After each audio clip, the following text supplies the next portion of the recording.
Hello, I'm Dr. Disney, a therapist in the Inland Valley. My focus for treatment for this client is to implement some behavioral changes in her life.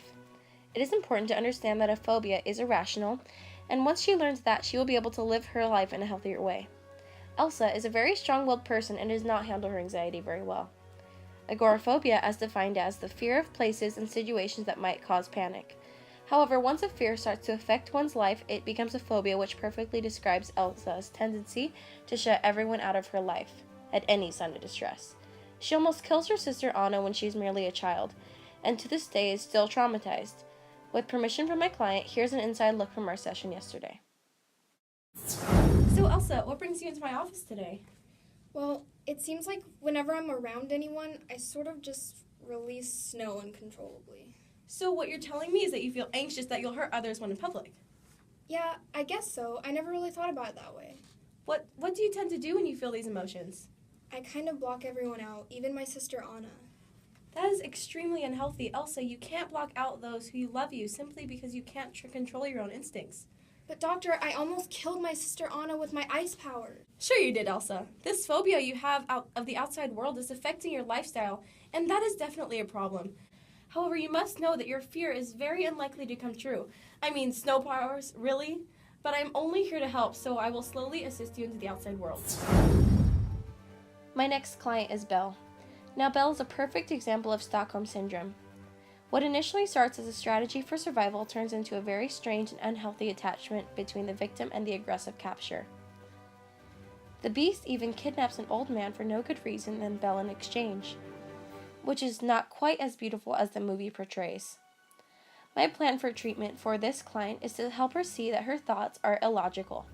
However, I found that Belle fell victim to belief perseverance and continued to stand behind their beliefs even when faced with contrary evidence.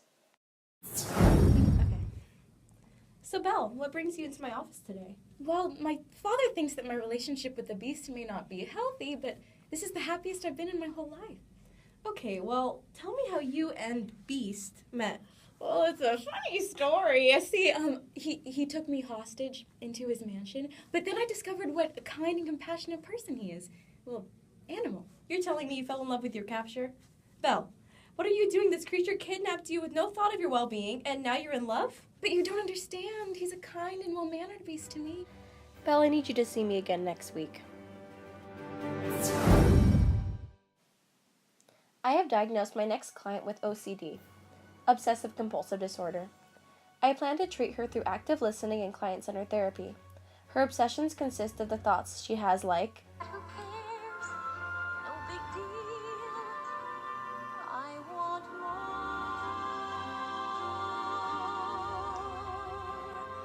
I mean, come on. She always wants more human items, and these turn into compulsions of repeated rituals of collecting more and more things. This disorder can grow worse with age, so it's extremely important that we get to the root of the issue now. So Ariel, what brings you into my office today? Well, I've got gadgets and gizmos aplenty, but maybe too many. I see. Why do you feel you need to keep these items? Well, it all started when I was a mermaid, and my father hated the human world. And once I turned human, I kind of just never let go of that habit. So what I hear is that you need to have control of the situation, so you keep everything you come in contact with to prevent any loss you might have? I never thought of it that way. It just kind of happened. Okay, that's precisely the issue. I need you to think about this obsessive and extremely compulsive desire you have to collect all of these items of the human world. Hours after the session with their therapist, the three princesses became best friends.